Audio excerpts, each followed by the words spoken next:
14 মাস ধরে দুইজন যমজ বোন একটা $1 মিলিয়ন পেন্ট হাউসে থাকছিল। কিন্তু অবাক করার মতো বিষয় হচ্ছে এই 14 মাসে তাদের বাবা মা তাদের সঙ্গে ছিল না। এর ফলে অবিশ্বাস্য একটা ঘটনা তৈরি হয় যা পুরো ইন্টারনেট সমাজকে নাড়িয়ে দিয়েছিল। আর এই ঘটনাটা ঘটে মার্কিন যুক্তরাষ্ট্রের ফ্লোরিডার মায়ামি শহরে। কিন্তু এই 14 মাসে না তাদের একবারও শরীর খারাপ হয়েছে, না তারা কখনো খাওয়া দাওয়া বাদ দিয়েছে। মাত্র 9 বছরের দুইজন যমজ শিশু কিভাবে এই 14 মাস তাদের অভিভাবকদের থেকে একা দিন কাটিয়েছে এবং কি তারা করেছে এ নিয়ে যদি আপনি এই গল্পটা শুনেন তাহলে নিশ্চয়ই চমকে যেতে বাধ্য হবেন। যে দুটি মেয়ের কথা বলছিলাম তাদের নাম হচ্ছে সোফিয়া এবং ভ্যালেন্টিনা হেরেরা, আর তারা একটা ধনী পরিবার থেকে বিলং করে।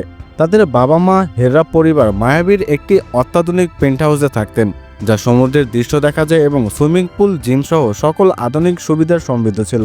2022 সালের নভেম্বর মাস থেকে তাদের বাবা মা হঠাৎ করে অদৃশ্য হয়ে যায়।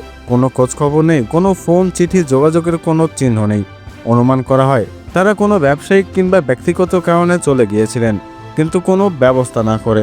9 বছর বয়সী এই দুই বোন ছোটোখাটো খাবার যেমন সিরিয়াল, ফ্রোজেন ফুড রান্না করে খেত। তারা অনলাইন ডেলিভারি অ্যাপস যেমন উবার ইটস কিংবা ডোনর ড্যাশ ব্যবহার করে খাবার অর্ডার করত, যা তাদের বাবা মায়ের ক্রেডিট কার্ড থেকে পে হয়েছে। বিদ্যুৎ, পানি, এমনকি ইন্টারনেট বিলও স্বয়ংক্রিয়ভাবে পে হচ্ছিল। তারা অনলাইনে ক্লাস করে স্কুল চালিয়ে যায়। বিল্ডিংয়ের অন্যান্য বাসিন্দাদের তাদের দেখতেও কিন্তু কেউ সন্দেহ করেনি, কারণ পেন্ট হাউসটি আলাদা ছিল এবং তারা ভালো চলছে বলে মনে করত। তারা একে অপরের সঙ্গে খুব কাছাকাছি ছিল, কিন্তু একাকিত্বহীন, ভয় ও অনিয়মিত জীবনযাপনের কারণে তাদের মানসিক চাপ সহ্য করতে হয়েছে। তারা রাত জেগে টিভি দেখত, পুলে সাঁতার কাটত এবং কখনো কখনো বিল্ডিংয়ের অন্যান্য অংশে ঘুরে বেড়াতো। এখন তারা ধরা পড়ল কিভাবে?